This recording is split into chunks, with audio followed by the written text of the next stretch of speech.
Ricky Stenhouse started outside, dropped in front of Alex Bowman. On the outside, that's 24 Byron drifting back. Yeah, clearly they had a plan where Ricky Stenhouse Jr. was going to get down in front of the other Chevrolet of Alex Bowman.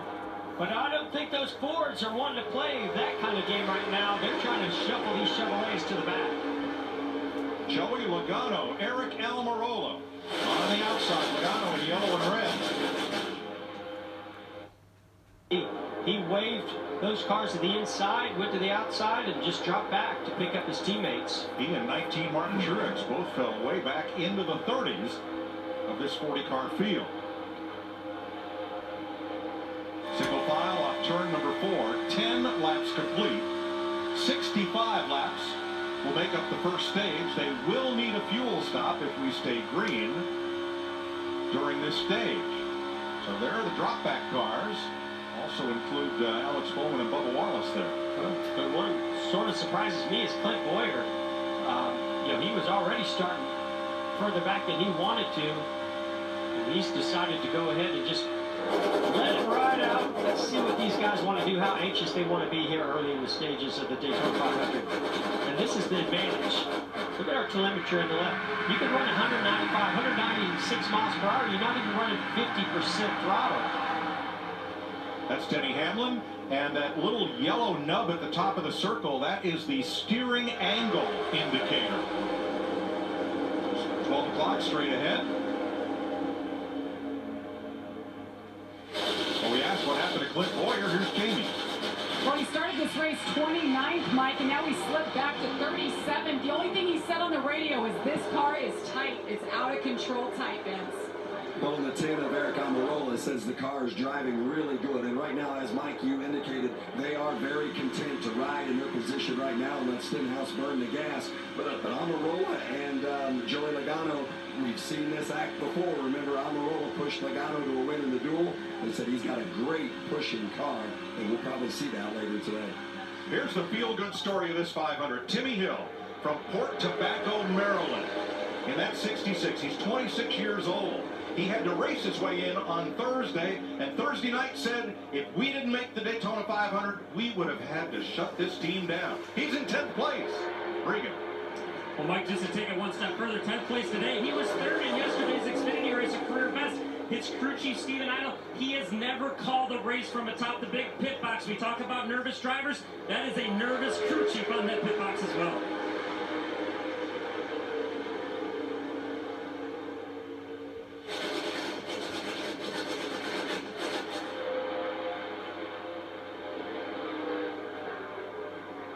Place, Chase Elliott. 1.5 seconds back of the lead.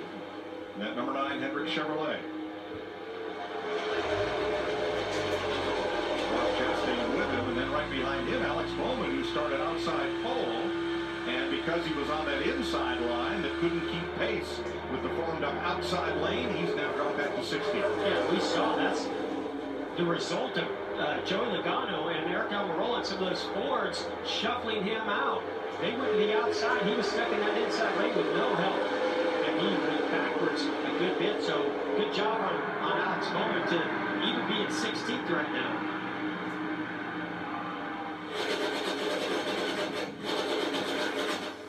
Chase Elliott working the low side, pretty much by himself. And let's go all the way to the back of this long line of cars, and here's your NASCAR champ, Kyle Busch, 33rd.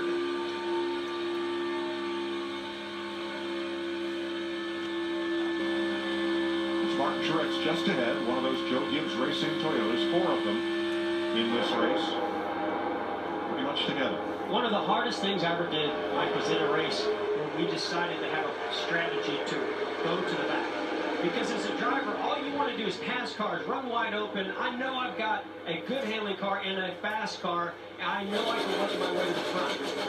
But you know what? Sometimes the strategy is to be patient, and you've got to be patient in a 500-mile race.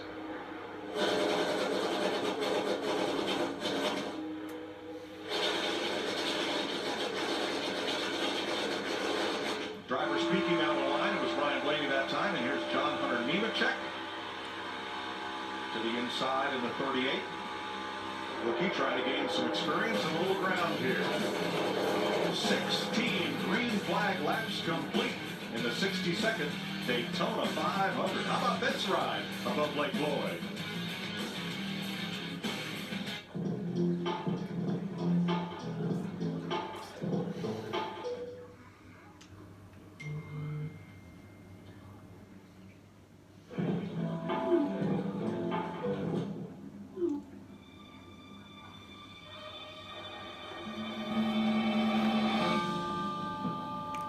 This just in.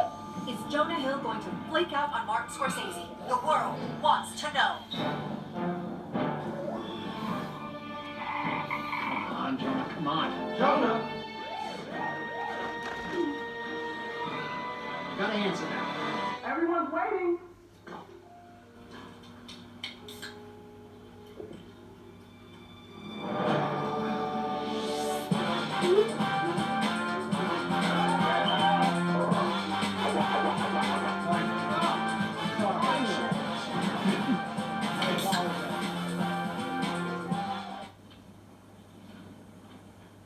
You ever wish you weren't a motor? Sure. Sometimes I wish I had legs like you. Yeah, like a regular person. No. Still have bike half man. Just the opposite. What's the legs on the bottom and motorcycle on the top? Yeah. Yeah, I can see that. For those who were born to ride, there's Progressive.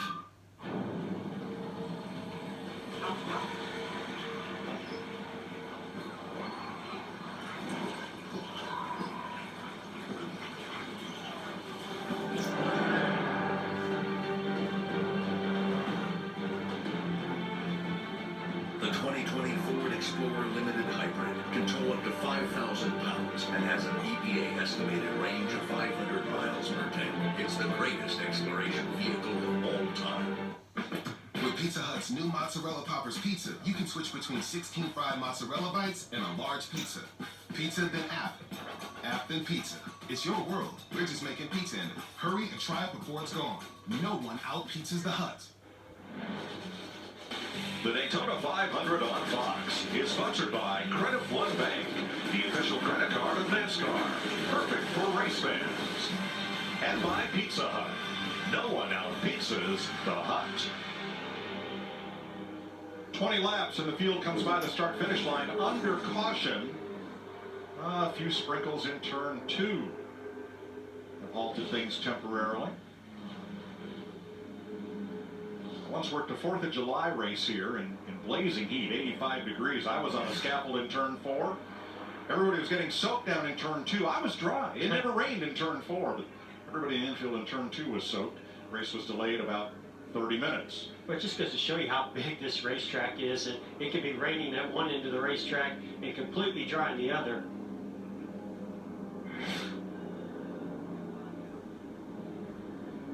Pretty good perspective to see just how long that back straightaway is. Close to 3,000 feet.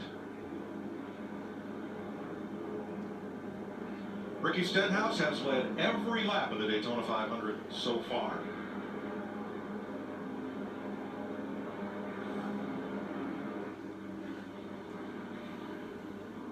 With 65 laps in stage 1, we'll see when we come back how this might affect race strategy.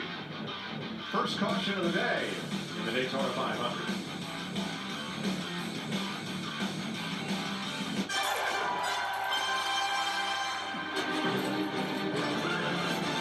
Red Bull gives you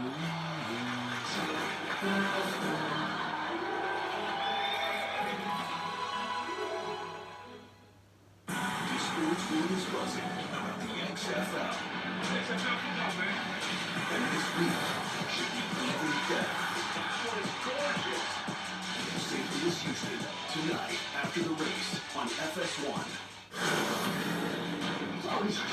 We need you on set right now. This is a Fox Nation green room. Fox Nation? Fox Nation is the new entertainment service from the good folks over at Fox News that celebrates American storm trial today. Toyota has the #1 selling SUV, car, and mid-size truck. Come see for yourself why Tacoma is known as the leader in off-road versatility as the best-selling mid-size truck for the last 13 years. Now get one with $1,000 cash back. Or lease a Tundra with a low 1.9% APR financing. Or take $2,000 cash back. Go reliable. Go Toyota. And let's go places. My parents taught me that we all have the opportunity to make a difference in the world, and that has shaped me to who I am today. I am the first in my family to get a degree beyond high school, and my kids, they think I am Superwoman. I am a difference maker and a leader as a police officer in my community and in public office. My degree at AMU has empowered me to better engage with the community that I serve, and every day I work hard to help those who don't have a voice to make their life better. American Military University. Learn from the leader. This is the Chevy Silverado with the world's first invisible trailer. Invisible trailer? Hop in. Silverado offers an optional technology package with up to 15 different views, including one enhanced view that makes your trailer appear invisible. Wow, that's pretty sweet. Cool. Where's the trailer though? Get 0% financing for 72 months on all 2020 Silverado 1500 pickups. Plus, eligible GM card members get $1,000 in bonus earnings. That's on top of most other offers. Find new roads at your local Chevy dealer. Wavy News 10 today on Fox 43. Tomorrow morning starting at 7. The Silverado and new Silverado HD are the strongest, most advanced Silverados ever. Learn more at Chevy.com. Ricky Stenhouse has led every lap of the Daytona 500, and they just brought the cars to pit road for a shower over turn number 2. Second one so far in this 500. No wipers, no rain tires. We'll just have to dry the track once more. The good news get out is there. that this pop-up only hit 1 and 2, where the last time it was the entire track, so shouldn't take us too long to get it dry. Cars get covered up and drivers head for cover. Hopefully we can learn about some of the varying strategies. The Fords were content to let Stenhouse lead so they could save a little gas. The Toyotas, led by Eric Jones there, dropped all the way to the back. Here's Matt. Christopher Bell making his first start in the Great American Race. So we had rain, we had a green flag, a little bit of a run there. So what do you feel like 20 laps in or so?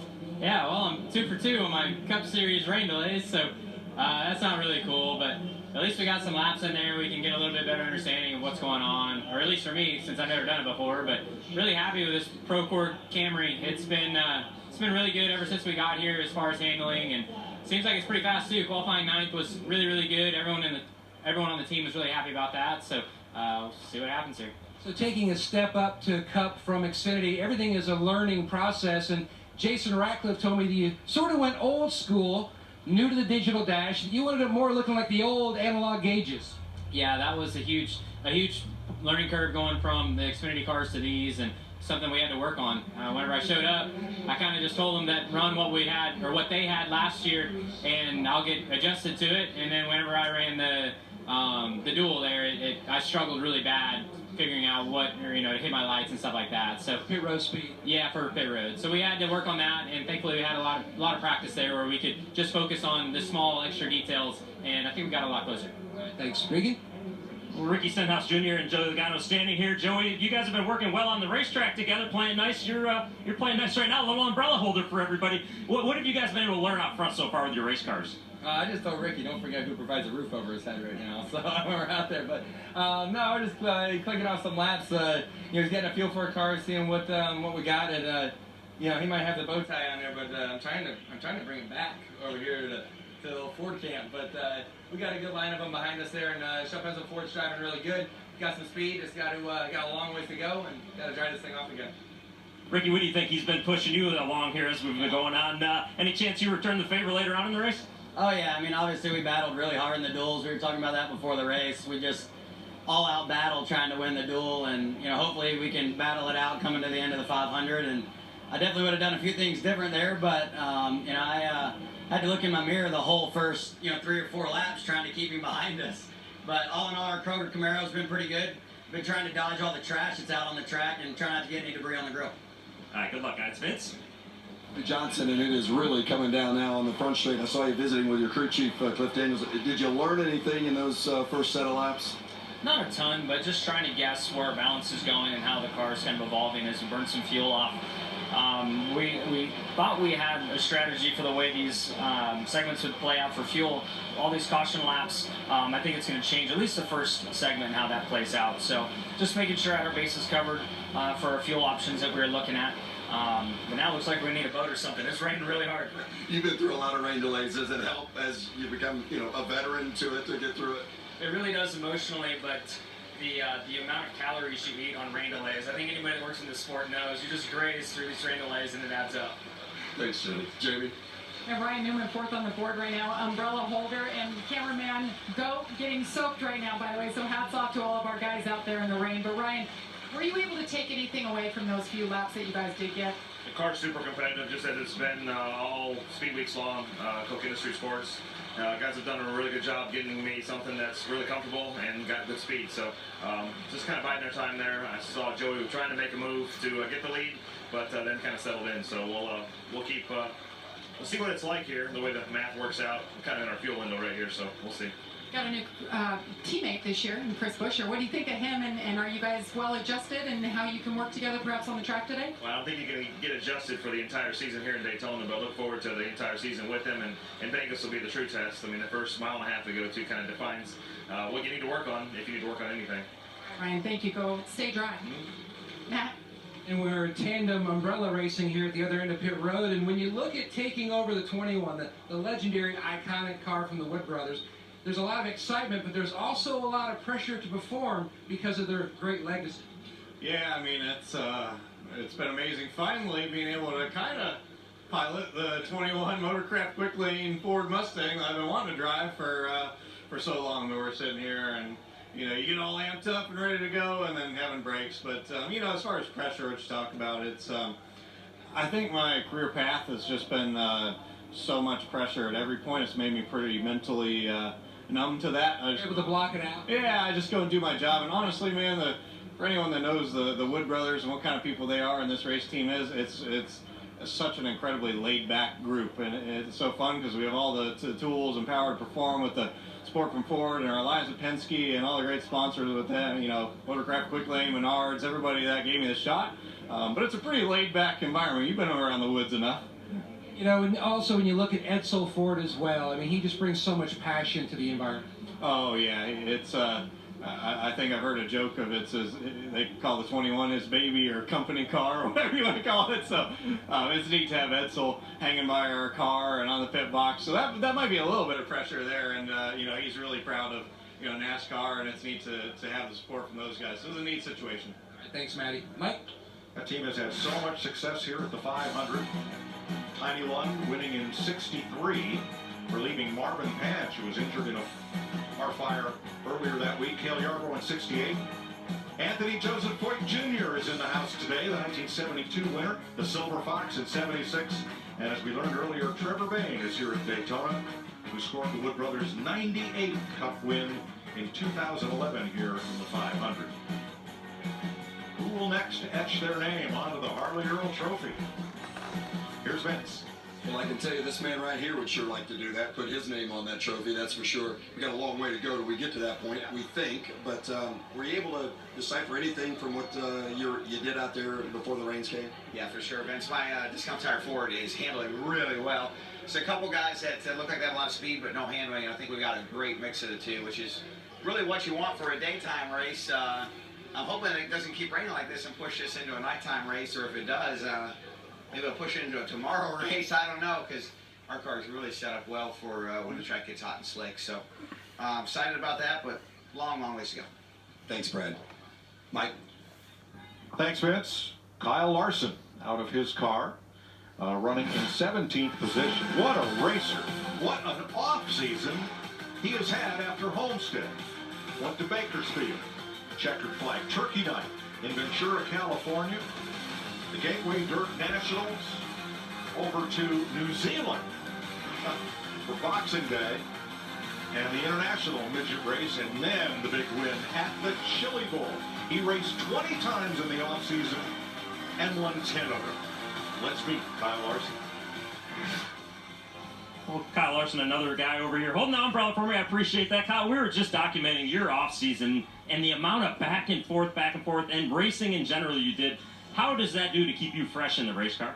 Yeah, I mean, I think just me staying active in a race car is my way of staying fresh. You know, I never really feel like I've got rust to knock off in a way, you know, because I'm staying so busy. So yeah, it was a fun off season, won a lot of races, but now we're here in Daytona, and it wouldn't be a normal Daytona 500 without dealing with some rain delays. So hate that we're having to do that, but you know, so far it's been a pretty calm race. Pretty common race for you. You're riding around in 17th place right now. Have you been able to learn anything about your race car that you can relate to your crew chief as you sit up on top of the pit box with him? A little bit loose, I would say. Entry of one I got a couple times, and kind of on exit if I put myself in an awkward spot on the guy in front of me. But it's so early to tell, and you know, now with the delays, you'll probably get to race at a night where I was pretty loose, I thought, in the duels. So we'll have to tighten up, I'm sure, but hopefully we'll get the balance good and have a clean car towards the end of it to race for a win. All right, thanks, Kyle. Boy, he's a racer's racer, Kyle Larson. He might be one of the guys that actually wouldn't mind they went green right now. That dirt track experience and help him in the rain a lot. There's that pop-up shower that's over us right now. You see there's nothing there, and then all of a sudden, up it comes. And things are a little wet here where Michael Waltrip is up on the roof. Yeah, I came to the spotters stand, and for some reason they all left. I don't really understand exactly why, but you can see they got all their places marked here. They also have pit road maps showing where the other competitors are pitting. We saw some contact from Chris Tervell and Martin Truex on pit road during the quals, so that's really important to understand who's around you. These guys have a tremendous view, but guys, look how far it is over to turn 3, off turn 2, and that's a critical area of this racetrack. The drivers have to have a lot of confidence in their spotters, and I promise you, Jeff Gordon, if you had to come up here and watch how tough this job is, I don't believe you'd have believed them quite as much as you did when you were driving, but the track is drying nicely. See a lot of progress down the front, and as soon as this pesky rain goes away, we're going to go back racing in the Great American Race. Yeah, Mike, I would just hope that my spotter had a really high-quality pair of binoculars to see me on the back straightaway. And the sunshine pokes through again. It's been a weird day of weather here in Daytona Beach. And the wolf huffed and puffed. Like you do sometimes, Grandpa? Well, when you have COPD, it can be hard to breathe.